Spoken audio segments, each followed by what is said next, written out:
Hi, I'm going to talk to you today about terrorism in media and give you a couple of specific examples looking at recruiting and radicalization as specific focal points. And Inspire magazine, which was published by Al-Qaeda in the Arabian Peninsula, is the main focus of our discussion. What I wanted to do in this discussion of Inspire magazine is actually apply a framework from the health and social psychology literatures, the information, motivation, behavior skills framework. And I think it provides us a nice kind of way to analyze the content, look for thematic content, and look for the way that Inspire magazine actually provides a pretty unique contribution in the overall landscape of terrorist publications and propaganda. There's a long history of magazines, pamphlets, videos, all kinds of things that are out in various capacities, both online and physical copy. But Inspire magazine made some pretty big waves when it first was established. This was in July of 2010. So now we're up to 11 issues of the magazine. And it was initially published by Anwar al-Awlaki and Samir Khan. They came together to create this magazine. It had a lot of questions about its future after Khan and al-Awlaki were killed in drone strikes in September of 2011. The questions about whether the magazine would continue were answered when 2 new issues were published simultaneously, and then has continued since then. And I'll talk a little bit about where it's kind of evolving to at this point and its influence. Now, one of the key aspects of Inspire magazine was it was not just about providing information and chronicling, operations and such. And it wasn't just simply to radicalize opinion, but rather this particular kind of communication was really intended to create a do-it-yourself ethos, people who would be able to take action and to do something. And that was really the fundamental goal of Inspire, was to inspire action. Now, the information, motivation, behavior skills model was originally developed in the context of HIV prevention. And it was a model that's been pretty widely used and applied across a range of health behaviors, even political voting behavior in an instance. And the idea is that these dimensions are necessary. Information, motivation, and skills are necessary if we're going to see something become an actual behavior, to be manifest as a behavior. And the typical kind of perspective on putting communications forth is that information should prompt action. That's the kind of common sense approach. The more you know sorts of campaigns really leverage that. But the problem is it doesn't really work in the real world. People can have a lot of information that might not translate into behavior. In the social psychology literature, and certainly the literature on attitude change and attitude as they influence behaviors, looks at attitudes, perceptions of social normative support as things that influence what kinds of behavioral intentions people form. So the theory of reasoned action came about to say, look, this is a relationship we can document and demonstrate because we know that attitudes are important aspects of motivation. We know that social norms are an important aspect of motivating specific behavioral intentions. And what the information, motivation, behavior skills model does is posits that, in fact, these things, of course, matter, but function largely through behavior skills. And that's especially true for behaviors that are a little bit more complex or difficult to do. For instance, making a bomb. That takes some effort, and that takes some skill for someone to be able to pull off. And so what Inspire magazine effectively did was take these different components and touch on all of them in the publication, ultimately to foster behavior. There were some interesting examples I'll walk you through of information, motivation, and skills.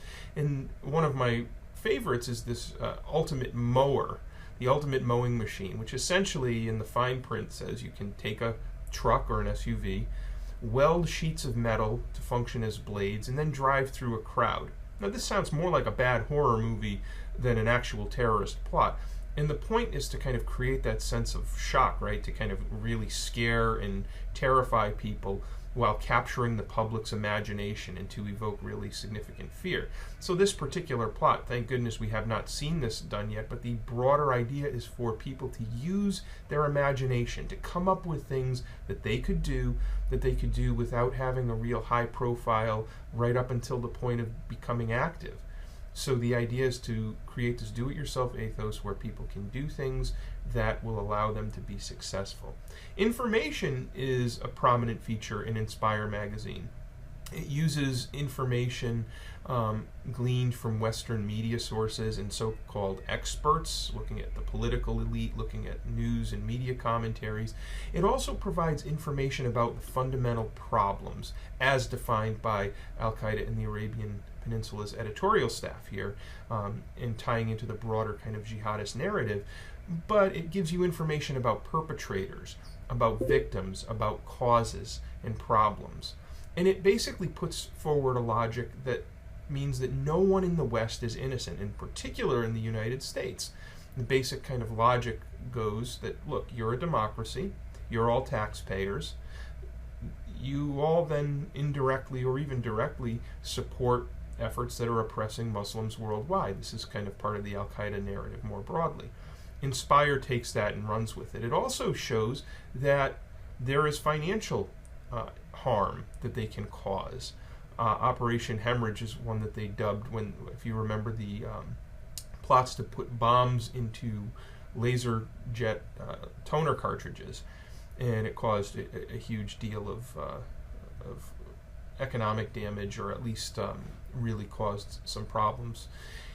There are also images, your child and our child, this image evoking the kind of cause of the Palestinians.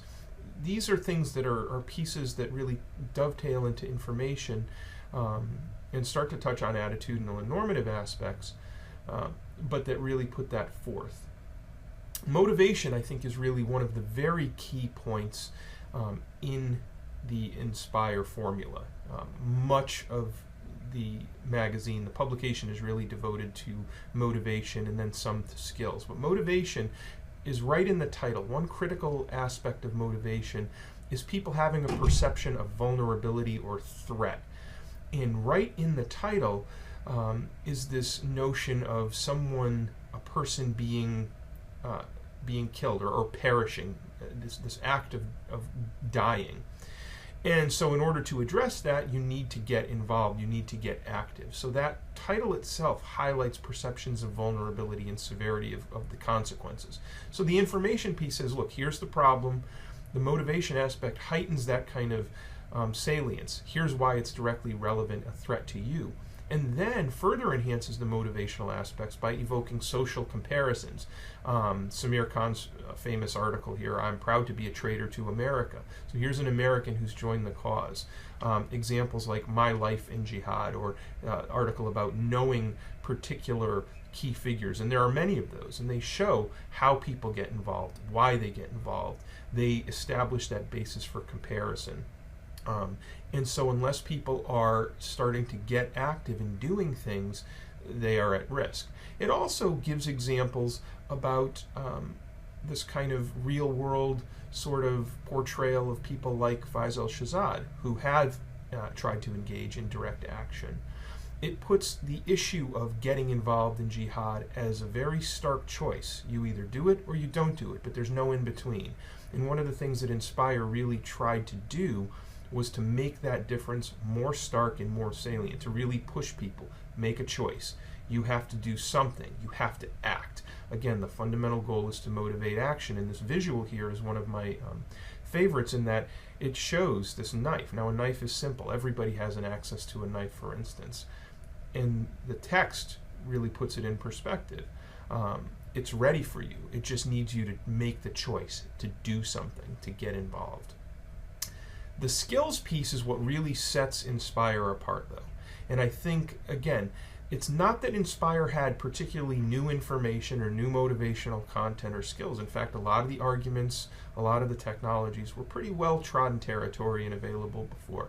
What Inspire did was bring those together in a very slick sort of production aesthetic and put that out there for people to be able to use. And skills covered were bomb making, weapons training, sabotage. There was an article on starting a forest fire, for instance, or how to torch parked cars, or how to create oil slicks on the roads. I mean, again, some of the stuff that sounds more like a bad movie plot line, but part of the idea was to build the skills. Part of the idea was to motivate creativity. Chemical training, how do you come up with the components to ultimately put into an explosive or an incendiary device? And then emphasis on operational elements, security, operational security. How do we communicate? How can we encrypt our communications and avoid detection? And again, taken together, this notion of creating an open source jihad was to create a situation where anyone with sufficient motivation could act, could take action, could do something. Here's an example of, this is from the first issue of Inspire. This was on how to make a bomb in the kitchen of your mom. So again, this kind of colloquial, familiar sort of language, trying to make it accessible, but trying to make it accurate. And what I think is interesting is this particular article was one that influenced the bombs that were ultimately used in the Boston Marathon attacks and a number of others. There are at least a dozen examples, both from the U.S. and abroad, where Inspire magazine has been introduced into evidence in court cases or investigations, where bomb-making instructions have been used. And this particular article has been pretty widely influential.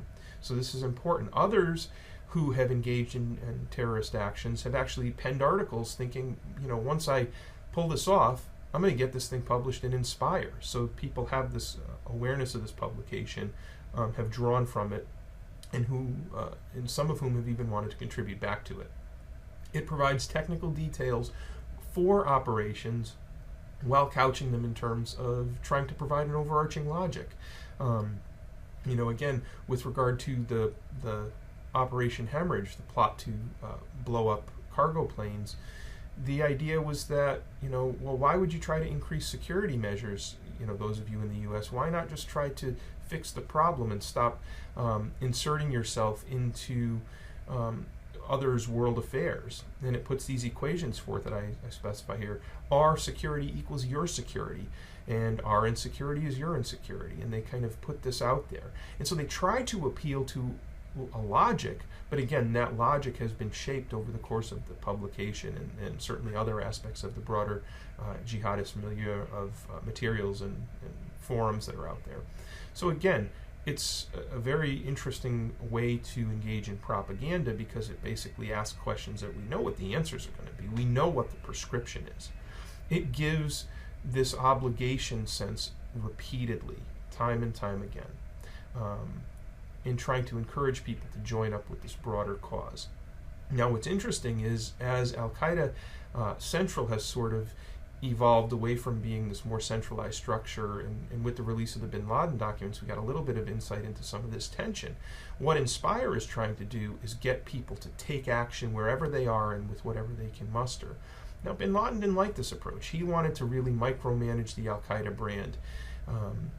In fact, in one of the documents that was seized from the Abbottabad compound, said, look, what's going on? You guys have this magazine out there saying to put knives on trucks? Who authorized this? Like, bin Laden didn't really like that, because it kind of, I think in his estimation, really kind of diffused and harmed the overall brand, and tried to put too much stuff into the hands of people at very low levels. Now, there have been other magazines that have, I think, tried to leverage this formula. Al-Shabaab's publication, that literally translates to The Terrorist on the Street. There have been 4 issues. It's a mix of English and Swahili. And Shabaab has really been active in leveraging media, social media, Twitter, to try to get their voice out there. So this is part of their overall media strategy. And also Azan magazine. Now, this is another one that I think is one to watch. The latest issue to the Jihadis in the West, issue 4 for fall of 2013, I think has really started to take more of the Inspire formula. So this one has really evolved over the course of its 4 issues so far, and I think is the one to watch, because it is really trying to leverage some of those aspects of the overall Inspire formula.